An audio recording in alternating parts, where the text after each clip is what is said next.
ഉണ്ണി തറവാട്ടിൽ അമ്മയുടെ വീട്ടിലേക്ക് താമസം മാറ്റി. അവന് ഹിമയോടൊത്തുള്ള ജീവിതം മതിയായിരുന്നു. ഹിമ പെട്ടെന്ന് പ്രഗ്നന്റ് ആയതിൽ സംശയിച്ച് രണ്ടും പേര് തമ്മിൽ വഴക്കിട്ടു. അങ്ങനെ ഒടുവിൽ രണ്ടും കൽപ്പിച്ച് ഉണ്ണി അവിടെ നിന്ന് ഇറങ്ങി. പക്ഷേ ഹിമ അവനെ വിടാൻ ഉദ്ദേശമില്ലായിരുന്നു. കുഞ്ഞച്ഛൻ ഉണ്ണി തന്നെയാണെന്ന് സ്വീകരിച്ചില്ലെങ്കിൽ കേസ് കൊടുക്കുമെന്ന് ഭീഷണിപ്പെടുത്തി. ഉണ്ണി വഴങ്ങുന്നില്ലെന്ന് ഉറപ്പായതോടെ മറന്നു നിന്ന കാമുകൻ രഞ്ജിത്തുമായി പ്രത്യക്ഷത്തിൽ ശല്യമായി. ഹിമയൊരു ഊരക്കുടുക്കായി മാറിയതോടെ അവരുടെയും കാമുകന്റെ ശല്യം തീർക്കാനായി കഷ്ടകാലത്തിന് കൊട്ടേഷൻ കൊടുക്കുകയും ചെയ്തു. പക്ഷെ വിധി അവിടെയും ഉണ്ണിക്ക് എതിരാളിയായി. പോലീസ് അയാൾ അറസ്റ്റ് ചെയ്തു, പരാതി രജിസ്റ്റർ ചെയ്തു.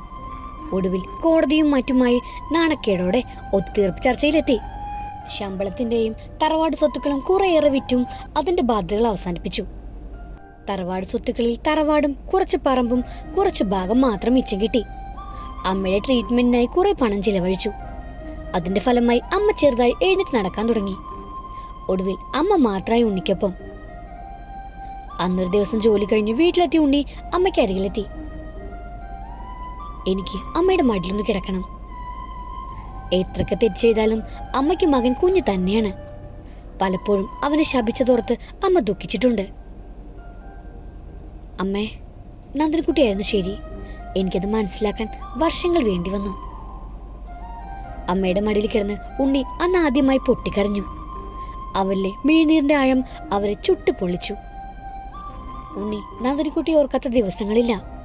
നഷ്ടപ്പെട്ടത് വിലമതിക്കാൻ കഴിയാത്ത അമൂല്യ രത്നമായിരുന്ന തിരിച്ചറിവ് പലപ്പോഴും അവനെ വേട്ടയാടി. മകന്റെ പശ്ചാത്താപ കണ്ണുനീര് അമ്മയിൽ സങ്കടങ്ങളാൽ മൂടി. നമുക്ക് പൂവാട ഒരു ദിവസം മോളെ കാണാൻ. അമ്മ വിളിച്ച എന്റെ മോള് വരും. ഉണ്ണിയുടെ മുടികളിൽ അവർ വിരലോടിച്ചു. നന്ദൻകുട്ടിയൊന്ന് കാണണമെന്ന് ഒരുപാട് നാളായി അവരും ആഗ്രഹിക്കുന്നുണ്ട്. അമ്മയുടെ വാക്കുകൾ ഉണ്ണിയിൽ പ്രതീക്ഷ ഉണർത്തി. അമ്മ വിളിച്ച നന്ദൻകുട്ടി എല്ലാം മറന്നു വരുമെന്നും അവന് ഉറപ്പുണ്ടായിരുന്നു. തന്നെയുമല്ല ഇറങ്ങിപ്പോകുമ്പോ താൻ ചാർത്തിയ താലി വേണമെന്ന് മാത്ര പാവ ആവശ്യപ്പെട്ടത്. ഉണ്ണിയുടെ കണ്ണുകളിൽ പ്രതീക്ഷയുടെ ഒരു തിരുനാളം തെളിഞ്ഞു നിന്നു. ഒരു ദിവസം രാവിലെ എല്ലാവരും ഒരുമിച്ചിരുന്ന് പ്രഭാത ഭക്ഷണം കഴിക്കുമായിരുന്നു. പെട്ടെന്നാണ് നന്ദൻകുട്ടിക്ക് ഓക്കാനം വന്നത്. ഓടിച്ചെന്ന് വാഷ് ബേസിലേക്ക് ചെറുതായൊന്ന് ഛർദ്ദിച്ചു. അമ്പരന്ന് പരസ്പരം നോക്കിയവരിൽ പതിയെ പുഞ്ചിരി തെളിഞ്ഞു. എന്റെ ഭഗവതി, ഞങ്ങളുടെ പ്രാർത്ഥന ഒടുവിൽ കേട്ടൂലോ. ആദരവോടെ ഉമ ഭഗവതിയെ മനസ്സിൽ സ്മരിച്ചു. ഉമയും തുളസി എഴുന്നേറ്റ് നന്ദനിക്കരികിലേക്ക് എത്തി. മുഖവും വായും കഴുകി തിരിഞ്ഞവളിൽ നാണം മുട്ടിട്ടു. അമ്മമാര് രണ്ടുപേരും നന്ദിനിയെ ചുംബനങ്ങൾ പൊതിഞ്ഞു. എന്തുപറ്റി അച്ഛ അമ്മയ്ക്ക്? ആരുടെ ആരുടെ നോക്കി വാത്സല്യത്തോടെ മകളുടെ നെറുകിൽ തലോടിക്കൊണ്ട് പറഞ്ഞു. മൂക്ക് കൂടെ കളിക്കാൻ ഒരു കുഞ്ഞുവാവ് വരുന്നുണ്ട്. ഹായ്. സന്തോഷത്തോടെ ഓടിച്ചെന്ന് നന്ദിനിക്കരികിലെത്തി കിതച്ചു നിന്നു. കൈകൾ കഴുകിയില്ലെന്ന് മറന്ന് അമ്മയെ കെട്ടിപ്പിടിച്ച് വയറിൽ ഉമ്മ വെച്ചു. അനിയൻ വാവയ്ക്ക് ഉമ്മ. നന്ദിനിക്കുട്ടി മോളെ ചേർത്ത് പിടിച്ചു. എന്റെ മൂക്ക് സന്തോഷായില്ലേ? തലകുലുക്കി സന്തോഷം അറിയിച്ചു. നമുക്ക് ഇതൊന്ന് ആഘോഷിക്കണം. ബാലന്റെ വാക്കുകൾ ആനന്ദൻ സപ്പോർട്ട് ചെയ്തു. എല്ലാവരുടെയും സ്നേഹവാത്സല്യം കുറഞ്ഞ ശേഷം നന്ദൻകുട്ടി മുറിയിലെത്തി. അവൻ അവളെ പ്രതീക്ഷിച്ച് വെയിറ്റിംഗിലായിരുന്നു. കാത്തിരിഞ്ഞു മുഷിഞ്ഞോ? ഏയ് ഇല്ലടോ. അവൾ അരികിലെത്തിയതും ആരവ് നന്ദൻകുട്ടി എടുത്തുയർത്തി. കൈകൾ കഴുത്തിലൂടെ ചുറ്റി സ്നേഹത്തോടെ അവന്റെ മൂക്കിൻ തുമ്പിൽ മുഖമുരസി. അച്ഛനും അങ്കിളും മോളും ഒരുപാട് സന്തോഷത്തിലായല്ലേ? അതേ അരവ് അവിടെ ഒരുപാട് നാളത്തെ പ്രാർത്ഥനയുടെ ഫലാണ്. നന്ദിനിക്കുട്ടി എടുത്ത് കിടക്കയിലേക്ക് മെല്ലെ ചായച്ചു കിടത്തി. പതിയെ വാരിൽ പൊതിഞ്ഞ സാരി മാറ്റി അവിടെ ചുണ്ടുകൾ അമർത്തി. ആരവിന്റെ സാമീപ്യവും സ്നേഹവും അവൾ ആവോളം നുകർന്നു. ഏതു വാവ വേണാരോ? കാതരമായി അവന്റെ ചെവിയിലേക്ക് ചുണ്ടുകൾ ചേർത്ത് വെച്ചു. മെല്ലെ അവന്റെ അതിരങ്ങൾ അവളുടെ കവളിലമർത്തി. ഏത് വാവയായാലും സാരമില്ല, അമ്മയും കുഞ്ഞിനെയും യാതൊരു കുഴപ്പമില്ലാതെ കിട്ടിയാൽ മതി. അമ്മുവിന്റെ ഓർമ്മകൾ അവന്റെ കണ്ണുകളിൽ നിറച്ചു. നന്ദിനിക്ക് ആരവിന്റെ സങ്കടം മനസ്സിലായി. ഒന്നും പറ്റില്ല ആരവ്, നീ സങ്കടപ്പെടാതെ. ആരവിന്റെ മുഖം മാറിലേക്ക് അമർത്തി കൈകളാൽ പൊതിഞ്ഞു പിടിച്ച് ആശ്വസിപ്പിച്ചു. അമ്മുവിനെ പോലെ നന്ദിനിക്കുട്ടിയെ നഷ്ടമാവുമോ എന്നൊരു ഭയം ആരവിലുണ്ട്. അവൾക്ക് നന്നായി അറിയാം, ഇത്രയും നാളും നന്ദിനിക്കുട്ടി ആരവിൽ നിന്നും ഗർഭം ധരിക്കാൻ മടിച്ചതും അവന്റെ മനസ്സിലെ ഭയത്താലാണ്. എല്ലാവരുടെയും സങ്കടങ്ങൾ കാണുമ്പോൾ അവളുടെ മനസ്സ് സങ്കടപ്പെടും. ഒടുവിൽ അവൾ തന്നെ അവനെ സമാധാനിപ്പിച്ച് ധൈര്യം കൊടുത്തു. എപ്പോഴും ഈശ്വരൻ ഒരുപോലെ പരീക്ഷിക്കില്ല ആരവ്. നന്ദിനിക്കുട്ടിയുടെ വാക്കുകൾ ആരവിന് ശരിക്കും ഒരു പുനർജീവനായിരുന്നു. തളരുമ്പോഴെല്ലാം ധൈര്യം നൽകി താങ്ങായി കൂടെ നിന്നു. ഇങ്ങനെ കിടന്നാ മതിയോ, ഹോസ്പിറ്റലിൽ പോവണ്ടേ? അവന്റെ വാക്കുകൾ അവളെ ഓർമ്മയിൽ നിന്നുണർത്തി. ഞാൻ വേഗം റെഡിയാവാരോ. ഓക്കെ. 10 മിനിറ്റ് ശേഷം നന്ദിനിക്കുട്ടി ഒരുങ്ങി ഹാളിലേക്ക് വന്നു. മോളെ, നന്ദന ഹോസ്പിറ്റലിൽ പോയാൽ മതി. അവിടുത്തെ ഗൈനക്കോളജിസ്റ്റ് അളകനന്ദ മിടുക്കിയാണ്.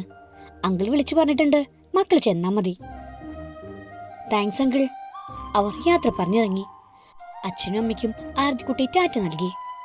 കാറിൽ ആരവിന്റെ തോളിൽ തലചായ്ച്ചിരുന്നു അവള്. കുറച്ചു മാസങ്ങൾക്ക് ശേഷം, അമ്മേ വേഗം ഒന്നിറങ്ങ്. പതിവിൽ കവിഞ്ഞ് ധൃതിയുണ്ടായിരുന്നു ഉണ്ണിയുടെ സ്വരത്തിൽ.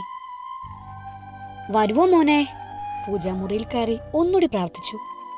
രാവിലെ കത്തിച്ചു വെച്ച നിലവിളക്ക് അണയാതിരിക്കാൻ കുറച്ചുകൂടി എണ്ണ പകർന്ന ശേഷം തിരികെ ഇറങ്ങി.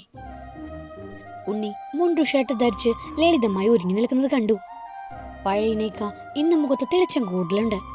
ഹിമയുമായിട്ടുള്ള ബന്ധം നിയമപരമായി വേർപ്പെടുത്തിയതോടെ കുറേയേറെ നഷ്ടങ്ങൾ കൂടി ഉണ്ടായി. പരിഹാരമായി ബാക്കി സ്ഥലം കൂടി വിറ്റ് കാശ് കൊടുത്തു. അമ്മയുടെ പേരിലായതുകൊണ്ട് മാത്രം തറവാടും വളരെ കുറച്ച് സ്ഥലവും ശേഷിച്ചു. ഇറങ്ങാ അമ്മേ. ഉണ്ണി വീണ്ടും ധൃതി കൂട്ടി. അമ്മ വേഗം ചെന്ന് കാൽ കയറിയതോടെ ഉണ്ണി വേഗം വണ്ടി മുന്നോട്ടെടുത്തു. അമ്മേ, നന്ദിനിക്കുട്ടി വരുമോ? മനസ്സിലാശങ്ക ഒരിക്കൽ കൂടി പുറത്തേക്ക് ഒഴുക്കി. വരും മോനെ, അമ്മ വിളിച്ചാൽ നന്ദിനി മോൾക്ക് വരാതിരിക്കാൻ കഴിയില്ല. അമ്മയുടെ വാക്കുകൾ ഉണ്ണിൽ സന്തോഷം വിരിയിച്ചു. പക്ഷെ അത് അധിക സമയത്തേക്ക് നീണ്ടു നിന്നില്ല. പക്ഷേ നന്ദിനി മോള് മറ്റൊരു വിവാഹം കഴിച്ചിട്ടില്ലെങ്കിൽ തീർച്ചയായും വരും. അമ്മയുടെ വാക്കുകൾ തീമഴയായി കാതിൽ പതിച്ചതോടെ കാൽ ശക്തമായി ബ്രേക്കിൽ അമർന്നു. ഒഴുലച്ചിലൂടെ കാർ നിന്നു. ഉണ്ണിയുടെ കണ്ണുകൾ നിറഞ്ഞ് മനസ്സ് പതറി തുടങ്ങി. നന്ദിക്കുട്ടി വിവാഹം കഴിച്ചു കാണുമോ? മനസ്സ് വീണ്ടും വഴുതി തുടങ്ങി. ഇല്ല, നന്ദിക്കുട്ടി മറ്റൊരു വിവാഹം ഒരിക്കലും കഴിക്കില്ല. തന്നെ അവൾക്ക് ജീവനാണ്. താൻ കഴുത്തിൽ കെട്ടി താലിയുമായിട്ടാണ് അവൾ പോയത്. അവനിൽ വീണ്ടും പ്രതീക്ഷകൾ പൂത്തു തളിർക്കാൻ തുടങ്ങി. എന്നാലും മനസ്സിലൊരു ആശങ്ക നിറഞ്ഞിരുന്നു. അമ്മ ഉണ്ണിയൊന്നു നോക്കി. വാക്കുകൾ അങ്ങനെ വല്ലാതെ ഉലച്ചിരിക്കുന്നെന്ന് മനസ്സിലായി. മകനാണ്, നൊന്ത് പ്രസവിച്ച മകൻ. ഒരുപാട് ശപിച്ചിട്ടുണ്ട് മകനാണെന്ന് മറന്നിട്ട്. അതിന് കാരണവും അവൻ തന്നെയാണ്. ലക്ഷ്മി ദേവിയെ വീട്ടിൽ നിന്നും ഇറക്കി വിട്ടവനാണ്. നന്ദിനിക്കുട്ടി ഒരിക്കലും മരുമകളായിരുന്നില്ല, മകൾ തന്നെയായിരുന്നു. ആ അമ്മയുടെ മനസ്സ് വിങ്ങി തുടങ്ങി. ഉണ്ണിയുടെ സങ്കടങ്ങൾ കാണാൻ വയ്യ. അതുകൊണ്ടാണ് മോളെ കൂട്ടാൻ ഒരിക്കൽ കൂടി മകനോടൊപ്പം ഇറങ്ങിയത്. അമ്മ കണ്ണുകൾ തുടച്ചു. മനസ്സിൽ ധൈര്യം വീണ്ടെടുത്ത് ഉണ്ണിക്കാറ് മുന്നോട്ടെടുത്തു. കുറച്ചുനാൾ മുമ്പേ നന്ദിക്കുട്ടിയുടെ വീട്ടിൽ പോയിരുന്നു. അവിടെയെങ്ങും ആരും കാണാത്തതിനാൽ ബന്ധുവീട്ടിലൊക്കെ തിരക്കി അറിഞ്ഞു എവിടെയാണ് അവർ താമസിക്കുന്നെന്ന്. നന്ദിക്കുട്ടി വിവാഹം കഴിഞ്ഞത് മാത്രം ഉണ്ണിയെ അറിയിച്ചില്ല. നാട്ടിലാരും ഒന്നും അറിയരുതെന്ന് ബാലൻ സൂചിപ്പിച്ചിരുന്നു. ഉണ്ണി ഒന്നും അറിയാൻ പാടില്ലെന്ന് അയാൾ ആഗ്രഹിച്ചിരുന്നു. അവർ എവിടെ മോനെ താമസിക്കുന്നത്? ഇവിടെ നിന്ന് കുറച്ച് ദൂരമുണ്ട്. ഉണ്ണി പറഞ്ഞതോടെ അമ്മ ഒന്നും മിണ്ടാതെ പുറത്തേക്ക് നോക്കിയിരുന്നു. അവൻ കാർ കുറച്ചുകൂടി വേഗത വർദ്ധിപ്പിച്ചു. എത്രയും വേഗം അങ്ങ് എത്തിയാൽ മതിയെന്നായിരുന്നു ചിന്ത മുഴുവൻ. സമയം കടന്നുപോയി. കാറ് ഓടിക്കൊണ്ടിരുന്നു. വൈകുന്നേരം 4 മണിയോടെ കാറ് ആനന്ദന്റെ വീടിന്റെ ഗേറ്റിന് മുമ്പിൽ ഇരമ്പി നിന്നു. കുറേയേറെ സ്ഥലത്തൊക്കെ കാർ നിർത്തി വിലാസം പറഞ്ഞ് വഴി തിരക്കേണ്ടി വന്നിരുന്നു അവന്. കുറെ സമയം ഹോൺ മുഴക്കിയതിന് ശേഷമാണ് സെക്യൂരിറ്റി ഗേറ്റിന്റെ ചെറിയ വാതിൽ തുറന്ന് പുറത്തേക്ക് ഇറങ്ങിയത്. ആരാ? എന്തു വേണം? 60 കഴിഞ്ഞ മനുഷ്യന്റെ സ്വരത്തിലൊട്ടും മയം ഉണ്ടായിരുന്നില്ല. ഉണ്ണി കാറിൽ നിന്നും പുറത്തേക്ക് ഇറങ്ങി. ഞങ്ങൾ കുറച്ച് ദൂരെ നിന്ന് വരുവാ, ബാലസാറിനൊന്ന് കാണണം. ഭാര്യയായിരുന്നവളുടെ അച്ഛനെ സാറെന്ന് വിളിക്കേണ്ടി വന്നതിൽ ചെറിയൊരു കുറച്ചിൽ അവൻ അനുഭവപ്പെട്ടു. ആഡംബരം നിറഞ്ഞ വീട്ടിൽ താമസിക്കുന്ന ആളാ. അങ്ങനെ വിളിച്ചില്ലെങ്കിൽ സെക്യൂരിറ്റി ഗേറ്റ് തുറക്കില്ല എന്ന് കരുതി. കാരണം മുല്ലപ്പൂമ്പൊടി ഏറ്റുകിടക്കും കല്ലിനുണ്ടാവോ സൗരഭ്യം. ഞാൻ സാറിനോട് വിളിച്ചൊന്ന് നോക്കട്ടെ, പെർമിഷൻ കിട്ടിയ അകത്തേക്ക് കയറാം. സെക്യൂരിറ്റി വീണ്ടും അകത്തേക്ക് കയറി. ഉണ്ണിയുടെ മുഖം കുനിഞ്ഞുപോയി. ആദ്യത്തെ അനുഭവമാണ് മറ്റൊരാളുടെ അനുവാദത്തിനായി കാത്തു നിൽക്കുന്നത്. ഫോണെടുത്ത് സെക്യൂരിറ്റി ആനന്ദനെ വിളിച്ചു. സർ, നന്ദിനിമേടത്തിന്റെ നാട്ടിൽ നിന്നും ഉണ്ണി എന്ന് പറയുന്ന ഒരാൾ കാണാൻ വന്നിട്ടുണ്ട്. കാർ അവിടെ വെളിയിലിട്ട് കയറ്റി വിട്ടേക്ക്. ഫോൺ കട്ട് ചെയ്ത് ആനന്ദൻ ബാലിനെ നോക്കി. അയാളുടെ മുഖത്തിൽ പുഞ്ചിരി തെളിഞ്ഞു. ഉണ്ണി തിരക്കി ചെന്നെന്നറിഞ്ഞപ്പോഴേ ഇതുപോലെ കൂടിക്കാഴ്ച പ്രതീക്ഷിച്ചിരുന്നു. ഏത് സമയവും. കാർ അങ്ങോട്ട് മാറ്റിയിട്, എന്നിട്ട് അകത്തേക്ക് ചെല്ലാൻ പറഞ്ഞു. സെക്യൂരിറ്റി വീണ്ടും പുറത്തേക്ക് ഇറങ്ങി. ഉണ്ണിയുടെ മുഖം വല്ലാതായി. മനസ്സ് അസ്വസ്ഥത നിറഞ്ഞു. കിട്ടാനിരിക്കുന്ന സ്വീകരണം എങ്ങനെയാകുമെന്നൊരു ആശങ്കയുള്ളിൽ നിറഞ്ഞു. കാർ റോഡിന്റെ ഇടതുവശത്തേക്ക് ഒതുക്കി നിർത്തി അകത്തേക്ക് കയറി. വീടിന്റെ പ്രൗഢി കണ്ട് അമ്പരന്നു പോയി. ആഡംബരം നിറഞ്ഞ വലിയൊരു വീട്. അടുത്തിടെ ആനന്ദൻ വീട് കൂടുതൽ മൂടി പിടിപ്പിച്ചിരുന്നു. കുറച്ചു നടന്നിട്ടാണ് വീടിന് മുന്നിലെത്തിയത്. ബെല്ലടിക്കേണ്ടി വന്നില്ല. അതിനു മുമ്പേ ഐശ്വര്യമുള്ള മുഖം അവരെ അകത്തേക്ക് ക്ഷണിച്ചു. തുളസിയായിരുന്നു അത്. ഹാളിൽ എല്ലാവരും ഉണ്ടായിരുന്നു, ആരവും നന്ദിനിക്കുട്ടി ഒഴികെ. അല്ല, ആരേത്? ഉണ്ണിയോ? വരണം വരണം. ബാലൻ അവരെ സ്വീകരിച്ചിരുത്തി. ഉണ്ണിയുടെ മുഖം കുനിഞ്ഞുപോയി. പക്ഷേ അമ്മയ്ക്ക് നല്ല സ്വീകരണമായിരുന്നു. ഉമ്മയും ബാലനും ആനന്ദും തുളസിയും ആദരവോടെയും സ്നേഹത്തോടെയാണ് അമ്മയോട് പെരുമാറിയത്. നന്ദിനിക്കുട്ടിയെ അവർക്ക് എത്ര ഇഷ്ടമാണെന്ന് എല്ലാവർക്കും അറിയാം. ഇരിക്കുണ്ണി. ഇരിക്കാൻ മടിച്ചു നിന്ന ഉണ്ണിയെ നോക്കി ആനന്ദൻ പറഞ്ഞു. അയാൾ പതിയെ അവർക്ക് മുമ്പിലിരുന്നു. ബാലൻ കൂട്ടുകാരനെയും ഭാര്യയെയും അവർക്ക് പരിചയപ്പെടുത്തി. ഉണ്ണിയുടെ കണ്ണുകൾ നന്ദിനിക്കുട്ടിക്കായി ഓടി നടന്നു. അവളെ എങ്ങും കാണാത്തില്ല നിരാശ ഉടലെടുത്തു. ഇനി ഊണ് കഴിച്ചിട്ട് മതി സംസാരം. ഊണ് വേണ്ടെന്ന് പറഞ്ഞെങ്കിലും ഉമ്മ സമ്മതിച്ചില്ല. എല്ലാവരും ഒരുമിച്ചിരുന്ന് കഴിച്ചു. ഉണ്ണിക്ക് വിശപ്പില്ലെങ്കിലും ബോധിപ്പിക്കാനായി കഴിച്ചു. ഊണ് കഴിഞ്ഞ് അവർ വീണ്ടും ഹാളിലൊത്തൂടി. നന്ദിനെ കാണാൻ കഴിയാതെ ഉണ്ണി അസ്വസ്ഥനായി. മകന്റെ ആശങ്ക തിരിച്ചറിഞ്ഞതും അമ്മ ചോദിച്ചു, നന്ദിനിക്കുട്ടി എവിടെ? എന്റെ കുഞ്ഞിനെ കണ്ണു നിറഞ്ഞൊന്ന് കാണണം. പറയുമ്പോൾ അവരുടെ മിഴികൾ സ്നേഹത്താൽ നിറഞ്ഞു തുളുമ്പി. മോളെ. അകത്തേക്ക് നോക്കി ബാലൻ വിളിച്ചു. 1 മിനിറ്റ് കഴിഞ്ഞു കാണും. അകത്തു നിന്നും സാധാരണ വേഷത്തിലൊരു ദേവത ഇറങ്ങി വന്നു. നന്ദിനിക്കുട്ടി. ഉണ്ണിയുടെ ചുണ്ടുകൾ വിറച്ചിരുന്നു. കാഴ്ച കണ്ണുനീരാൽ മറഞ്ഞു. നന്ദിനിക്കുട്ടിയുടെ കഴുത്തിലെ മാലയുടെ അറ്റത്ത് താലി കിടക്കുന്നത് കണ്ടു. ശ്രീമന്തരേഖയിൽ ചുവപ്പ് നിറവും. നന്ദിനിക്കുട്ടി ഇപ്പോഴും തനിക്കായി ജീവിക്കുന്നു. തന്റെ താലിയും ധരിച്ച് കുറ്റബോധത്താൽ പിന്നെയും അവൻ നീറി. ഉണ്ണിയുടെയും നന്ദിനിക്കുട്ടിയുടെയും മിഴികൾ ഒരു നിമിഷം ഇടഞ്ഞു. അവളുടെ ചുണ്ടിൽ പുഞ്ചിരി വിരിഞ്ഞു. അതിന്റെ അർത്ഥം എന്താണെന്ന് അവന് മനസ്സിലായില്ല. അവന്റെ കണ്ണുകൾ അവളുടെ മുഖത്തു നിന്നും താഴേക്കിറങ്ങി. ഒരു നിമിഷം ഒന്ന് നടുങ്ങിപ്പോയി. ചെറുതായി വീർത്ത നന്ദിനിക്കുട്ടിയുടെ വയറ് പുറത്തേക്ക് ഉന്തി തുടങ്ങിയിരിക്കുന്നു. മോനെവിടെ? അമ്മയുടെ ചോദ്യം വീണ്ടും ഉണ്ണിയെ നടുക്കിക്കളഞ്ഞു. അകത്തുനിന്നും സുമുഖനായ ചെറുപ്പക്കാരൻ ഇറങ്ങി വന്ന് പുഞ്ചിരിയുടെ നന്ദിനിക്കുട്ടിക്കൊപ്പം നിന്നു. കൂടെ ആർതിക്കുട്ടിയും അവർക്കൊപ്പം ചേർന്നതോടെ അവലിന്റെ നടുക്കം പൂർണ്ണമായി. തളർച്ചയോടെ ഉണ്ണി അമ്മയെ നോക്കി. അവിടെ പുഞ്ചിരിയായിരുന്നു. അപ്പോൾ മാത്രമാണ് നടക്കുന്ന സത്യം അവൻ തിരിച്ചറിഞ്ഞത്. താൻ മാത്രാണ് ഒന്നും അറിയാതെ പോയത്. അമ്മയ്ക്ക് എല്ലാം അറിയായിരുന്നു. എന്നിട്ടും തന്നെ കൊണ്ട് വിഡ്ഢിവേഷം കെട്ടിച്ചു. അപമാനഭാരത്താൽ ഉണ്ണി തല കുനിച്ചു. നന്ദിനിക്കുട്ടി പുഞ്ചിയോടെ നിന്നതേ ഉള്ളൂ. ഉണ്ണിയുടെ അവസ്ഥയിലോട്ടും വേദന തോന്നിയില്ല. അവനവൻ ചെയ്യുന്ന കർമ്മത്തിന്റെ ഫലം അവരവർ തന്നെ അനുഭവിച്ചേ മതിയാവൂ. മോളെ. ഉണ്ണിയുടെ അമ്മ എഴുന്നേറ്റ് നന്ദിനിക്കുട്ടിയുടെ അരികിലേക്ക് ചെന്നു. അവളുടെ മുടിയിഴകളിൽ വാത്സല്യത്തോടെ തഴുകി കവളിൽ അരുമയായി ചുംബിച്ചു. അമ്മയ്ക്ക് വിവാഹത്തിൽ പങ്കെടുക്കാൻ കഴിഞ്ഞില്ലെന്ന വിഷമം ഇപ്പൊ മാറിക്കിട്ടി. നന്ദിനിക്കുട്ടി അതീവ സ്നേഹത്തോടെ അമ്മയെ പുണർന്നു. അമ്മായിയമ്മയായിരുന്നില്ല അവർ അവക്ക്, അമ്മയായിരുന്നു. എല്ലാവർക്കും അതറിയുകയും ചെയ്യാം. സാരല്ല, എനിക്ക് അമ്മയുടെ ആശീർവാദം എപ്പോഴും ഉണ്ടായിരുന്നാ മതി. എപ്പോഴും കൂടെ ഉണ്ട് മോളെ. അവളുടെ നെറുകയിൽ കൈവച്ച് ആശീർവദിക്കുമ്പോൾ ആ അമ്മയുടെ കണ്ണുകൾ നിറഞ്ഞൊഴുകി. വിലപിടിച്ച മാണിക്യവും കരിക്കട്ടയും തിരിച്ചറിയാൻ കഴിയാത്ത മകന് ഇപ്പോൾ നഷ്ടങ്ങളുടെ മൂല്യം മനസ്സിലാവുന്നുണ്ട്. നന്ദിനിക്കുട്ടി അമ്മയും ഫോൺ വഴി അടുപ്പുണ്ട്. ഇടയ്ക്കിടെ വിളിക്കുമ്പോൾ പരസ്പരം വിശേഷങ്ങൾ പങ്കുവെക്കും. അമ്മയെ കാണാനായി വരാൻ തുനിഞ്ഞപ്പോഴും അവരാണ് തടഞ്ഞത്. നഷ്ടങ്ങളുടെ വില എന്താണെന്ന് മകൻ നേരിട്ട് മനസ്സിലാക്കണമെന്ന് ആ മാതൃഹൃദയം ആഗ്രഹിച്ചിരുന്നു. അതാണ് എല്ലാം അറിയാമായിട്ടും ഒന്നും അറിയാത്ത പോലെ നടിച്ച് കൂടെ കൊണ്ടുവന്നത്. അമ്മ ആരതിക്കുട്ടി ചേർത്ത് പിടിച്ച് ആരവിനെ നോക്കി. മോന് നല്ലതേ വരൂ.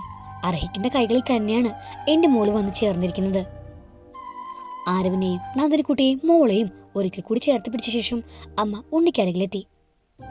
അവനപ്പോഴും തല കുമ്പിട്ടിരുന്നു. മോനെ. ഉണ്ണി തല ഉയർത്തി. മീൻനിറ ചാലിട്ടൊഴുകി ഇറങ്ങുന്നത് കണ്ടു. ദേഷ്യമൊന്നും തോന്നണ്ട. നഷ്ടങ്ങളുടെ മൂല്യം തിരിച്ചറിയണമെന്ന് മാത്രമേ അമ്മ ആഗ്രഹിച്ചുള്ളൂ. സാരില്ലമ്മേ, തെറ്റുപറ്റിയത് എനിക്കാണ്. അതാണ് അനുഭവിക്കുന്നതും. പറയുമ്പോൾ നെഞ്ചിടറിപ്പോയിരുന്നു. അത്രയേറെ പശ്ചാത്തപിക്കുന്ന ഇവനെ വേദനിപ്പിക്കാൻ നന്ദനക്കുട്ടി ആഗ്രഹിച്ചില്ല. ആരവിനെയും മോളെയും ചേർത്ത് പിടിച്ച് അവൾ ഉണ്ണിക്കരികിലെത്തി. ഉണ്ണിയേട്ടാ. നന്ദനക്കുട്ടി ആദരമായി വിളിച്ചു. മിഴിനീര് കാഴ്ചയെ മറിച്ചിട്ടും അവൻ ആ ദേവതയെ നോക്കി. എനിക്ക് ഉണ്ണിയേട്ടനോട് മുമ്പേ വിരോധം തോന്നിയിരുന്നു. ഇപ്പൊ അതില്ല. ഇത്രയേറെ തകർന്നിരിക്കുന്ന ഒരാളെ വേദനിപ്പിച്ച ഞാനൊരു മനുഷ്യ സ്ത്രീ അല്ലാതാവും. തെറ്റുകൾ തിരിച്ചറിഞ്ഞല്ലോ, എനിക്കത് മതി. ഉണ്ണിക്ക് ഒരു മറുപടിയും ഇല്ലായിരുന്നു. ഒരു കാര്യത്തില് എനിക്ക് നന്ദി മാത്രമേ ഉള്ളൂ ഉണ്ണിയേട്ടനോട്. ഇപ്പോഴും ഉണ്ണിയേട്ടൻ കെട്ടിയ താലി പൂജാമുറിയിൽ വെച്ചിട്ടുണ്ട്. ദിവസവും അതിനു മുമ്പേ നന്ദിയോടെ നോക്കും. എനിക്ക് ആരവിനെ കിട്ടാനുള്ള സാഹചര്യം ഒരുക്കി തന്നതിന്. ഒരു നിമിഷം നിർത്തിയിട്ട് അവൾ തുടർന്നു. എന്നെ അറിഞ്ഞ് സ്വീകരിച്ച മനുഷ്യനാണ്. ഞാൻ പോലും അറിയാതെ ഇദ്ദേഹം എന്നെ മാറ്റിയെടുത്തു. തെറ്റുകൾ തീർത്തി തന്നു. ശരി, അഭിനന്ദിച്ചു. ഞാനായിരിക്കണമെന്ന് ആരോ എപ്പോഴും നിർബന്ധമായിരുന്നു. അതാണ് എൻ്റെ ഏറ്റവും വലിയ ഭാഗ്യവും. സ്വരമിടറിയതോടെ ആരവിന്റെ തോളിലേക്ക് തലചായ്ച്ചു. സ്നേഹത്തോടെ അവൾ പ്രിയതമനെ ചേർത്ത് പിടിച്ചു. അവൾക്കൊരു സ്വാന്തനമായി. കുറച്ചു സമയം കടന്നുപോയി. ഉണ്ണിപ്പതി എഴുന്നേറ്റ് ആരവിനെ നോക്കി ചെറിയൊരു പുഞ്ചിയുടെ കൈകൾ നീട്ടി. ആരവത് സ്വീകരിക്കുകയും ചെയ്തു. നന്ദിനിക്കുട്ടിക്ക് അനുയോജ്യൻ എല്ലാം കൊണ്ടും ആരവ് തന്നെയാണ്. അതാണ് കണ്ടുമുട്ടാൻ സാഹചര്യം ഇല്ലാഞ്ഞിട്ടും ഈശ്വരൻ ആ കൈകളിൽ തന്നെ ഏൽപ്പിച്ചത്. ആരവൊന്ന് പുഞ്ചിരിക്കുക മാത്രമേ ചെയ്തുള്ളൂ. ഞാൻ പുറത്ത് കാണുമേ. ആരെയും ഫേസ് ചെയ്യാനുള്ള ബുദ്ധിമുട്ടിൽ ഉണ്ണി പുറത്തേക്കിറങ്ങി. പലവിധ ചിന്തകൾ അവന്റെ മനസ്സിലൂടെ കടന്നുപോയി. കുറച്ചു സമയം കൂടി ഇരുന്നിട്ട് അമ്മയും യാത്ര പറഞ്ഞ് പുറത്തേക്കിറങ്ങി. ഞങ്ങളൊരിക്കൽ അങ്ങോട്ടേക്ക് വരാമേ. എന്റെ മക്കൾക്ക് എപ്പോ വേണമെങ്കിലും അങ്ങോട്ടേക്ക് വരാം. അമ്മയെ കാറിനടുത്ത് വരെ ചെന്ന് യാത്രയാക്കി. ഉണ്ണി കാറിലായിരുന്നു. ആരവും നന്ദിനിക്കുട്ടിയും പുഞ്ചിരിയോടെ കൈകൾ വീശി. കാറുമേലെ അവരിൽ നിന്നും അകന്നു പോയി. ഉണ്ണിയമ്മയും പോയ ശേഷം നന്ദിനിക്കുട്ടി ആരവനോടൊപ്പം കൂടി. കൂടെ മോളും ഉണ്ടായിരുന്നു. ഒപ്പം ജനിക്കാനിരിക്കുന്ന കുഞ്ഞുവാവയെക്കുറിച്ച് ആരതിക്കുട്ടി വാത്തോരാതെ സംസാരിച്ചു. ഒരു മാസത്തിനു ശേഷം മഴ പെയ്ത ഞായറാഴ്ച പൂമുഖത്ത് പത്രം വായിച്ചിരിക്കുകയായിരുന്നു ഉണ്ണി. അവിചാരിതമായി അകത്തെ ആക്സിഡന്റ് പേജിൽ കണ്ണുലുടക്കി. ആക്സിഡന്റിൽ 2 പേർ കൊല്ലപ്പെട്ടു. ഹിമയും അവളുടെ കാമുകനും. കുറച്ചു സമയം അതിലേക്ക് തന്നെ ഉണ്ണി നോക്കിയിരുന്നു.